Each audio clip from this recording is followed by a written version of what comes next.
তুমি হিসাব করতেছিলে capital B দিয়ে, বাট তারা আসলে দিছিল তোমাকে স্মল বি দিয়ে। এই জন্য হচ্ছে কেন, এই জন্যই এই মানুষটা কষ্ট পাইছে, যে সে আশা করছিল 17 মিনিটে ডাউনলোড হয়ে যাবে, কিন্তু আসলে ডাউনলোড হয়েছে কত সময়, ডাউনলোড হতে তার সময় লাগছে 2 ঘন্টা 20 মিনিট। এখন তুমি বাসায় অবশ্যই ট্রাই করে দেখবা যে কেন।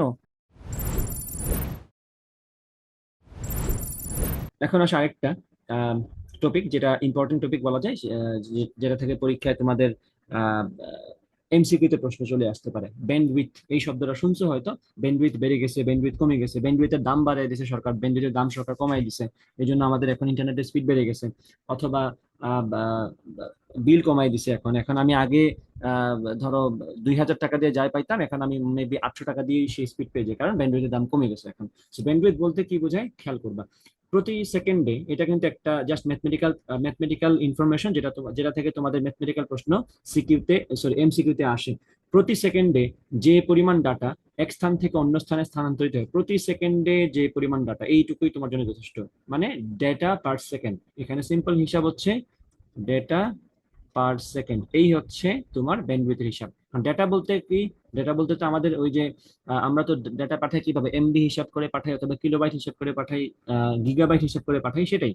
সো প্রতি সেকেন্ডে যে পরিমাণ ডাটা এক স্থান থেকে অন্য স্থানে স্থানান্তরিত হয় তাকে, অর্থাৎ ডাটা স্থানান্তরের হারকে, যে এক কথায় প্রকাশ এখানে করে ফেলছে, ডাটা স্থানান্তরের হারকে ব্যান্ডউইথ বলা হয়। এককটা কি, ডাটা পার সেকেন্ড। বাট এটা তো একক না, এটা জাস্ট আমি জেনারেলাইজ করছি। এককটা হচ্ছে বিট পার সেকেন্ড, কারণ আমরা তো বাইনারিতে কথা বলবো। সো বাইনারির সব থেকে হিসাব, মানে একদম একদম যদি আমি একদম যদি আমি মূল জায়গায় চলে যাই, তাহলে কিন্তু আমার ডাটা বলতে আমার বিট হিসাব করেই আসবে, ওয়ান একটা বিট, জিরো একটা বিট, এরকম। সো প্রত্যেক সেকেন্ডে কি পরিমাণ বিট যাচ্ছে, বিট, বিট বলতে জানি কি ছিল, বাইনারি ডিজিট, ওয়ান একটা বিট, জিরো একটা বিট, এরকম। সো প্রতি সেকেন্ডে কি পরিমাণ বিট যাচ্ছে সেটাকে আমরা কিভাবে প্রকাশ করব, বিটস পার সেকেন্ড, যেটাকে আমরা প্রকাশ করব বিপিএস। অথবা যদি ডাটার পরিমাণ বেশি হয়, তখন তো বিপিএস দিয়ে পোষাবে না, মানে অনেক বেশি বেশি বিপিএস হয়ে যাবে, তখন কি করা হয়, তখন বিপিএস এর পরিবর্তে কেবিপিএস, অথবা এই যে kilo bit per second, kilo bit per second, KBPS দিয়ে প্রকাশ করা হতে পারে। কেবিপিএস, বিপিএস অনেক ছোট পড়ে যায়, মানে বিপিএস দিয়ে আসলে দেখা যাবে যে আমাদের ডাটার পরিমাণ এখন অনেক বেড়ে গেছে না, প্রতি সেকেন্ডে এখন অনেক বেশি পরিমাণ ডাটা যায়, সেটা আসলে বিপিএস দিয়ে বললে খুবই উইয়ার্ড নাম্বার আসবে, অনেক বড় বড় নাম্বার আসবে, সেজন্য কি করা হচ্ছে, কেবিপিএস। ইনফ্যাক্ট বর্তমানে কেবিপিএস দিয়ে কেউ কিছু বলে না, এখন সবাই এমবিপিএস দিয়ে বলে, তাই না? আচ্ছা।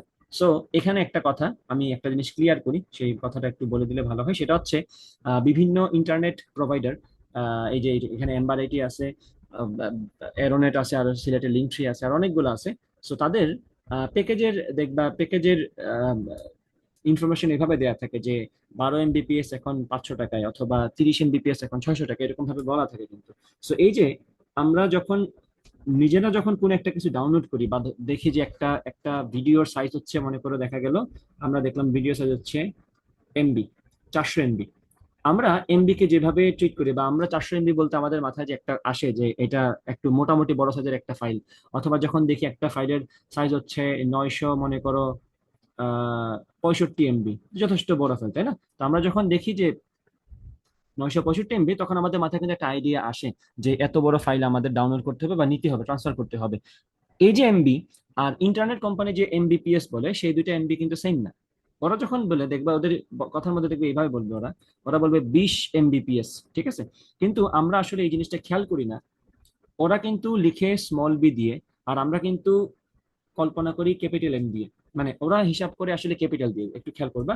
আমি ধরো বললাম এম দিয়ে কি বুঝি আমরা, মেগা না, মেগা, এমবিপিএস। তাহলে আমরা ধরে নেই মনে মনে ব্যাপারটা কিরকম, আমরা ধরে নেই যে এটা নিলে মনে হয় আমার আমার আমার লাইন দিয়ে প্রত্যেক সেকেন্ডে 20 এমবি করে ডাউনলোড হবে, তাই না? আমরা এটা আশা করি যে প্রত্যেক সেকেন্ডে 20 এমবি করে ডাউনলোড হবে। অথবা আমার যদি বাসায় লাইন থাকে 30 এমবিপিএস, আমি আশা করি যে আমার বাসায় মনে হয় এখন প্রতি সেকেন্ডে 30 এমবি করে ডাউনলোড হবে। সেই আশা করে কিন্তু আমরা এক্সপেকটেশনটা বাড়াই দিই যে এত ফাস্ট হয়ে গেছে আমার, বাস্তবে কিন্তু তা না। একটু খেয়াল করবা, এখানে কিন্তু স্মল বি আর ক্যাপিটাল বি একটা হালকা মানে ফাঁক আছে, ফাঁকটা আমাদের বুঝতে হবে, একটু খেয়াল করবা। ধরো আমি এখানে এক্সাম্পল হিসেবে নিয়ে আসছি, ধরো একটা মুভির সাইজ হচ্ছে 1 জিবি, যেটার 1 জিবি মানে তো 1024 এমবি, তাই না? কারণ ইন্টারনেট প্যাকেজে 1 এমবিপিএস, যদি আমার ইন্টারনেট প্যাকেজ যদি হয় 1 এমবিপিএস, তার মানে কি আমি ধরে নিচ্ছি এক সেকেন্ডে 1 এমবি করে ডাউনলোড হবে। সুতরাং 1 সেকেন্ডে যদি 1 এমবি করে ডাউনলোড হয়, তাহলে আমার 1024 এমবি ডাউনলোড হতে কতক্ষণ আর লাগবে, 17 মিনিট, তাই না? কিন্তু বাস্তবে যেটা দেখা যায় সেটা কি, সময় লাগছে আমার কত, 136 মিনিট, যা প্রায় 2 ঘন্টা 20 মিনিট। এখন কথা হচ্ছে আমি তো তাও মানতে পারতাম, 70 মিনিটের জায়গায় আমার যদি 20 মিনিট লাগতো, 25 মিনিট লাগতো, 40 মিনিট লাগতো, তাহলে ভাবতাম যে ঠিক আছে, আমাদের নেটওয়ার্ক স্পিডের আপ ডাউন আছে, আপ ডাউন তো আমাদের মেনে নিতেই হয়, সেক্ষেত্রে এটা মানা যায়। কিন্তু 70 মিনিট হিসাব করে যখন তুমি দেখবা সময় লাগছে 2 ঘন্টা 20 মিনিট, তখন তো ব্যাপারটা আসলে মানা কষ্ট। তো সেজন্য যেটা সমস্যা, অনেকে এটা এক্সপেকটেশন নিয়ে আসলে স্পিডের সাথে ওইভাবে হিসাব করে নেয়, সেজন্য আসলে নিজে পরে কষ্ট পায়। আসলে কাহিনী কি হচ্ছে খেয়াল করবো, আমি কিন্তু এখানে ইচ্ছা করে বাংলায় লিখছি।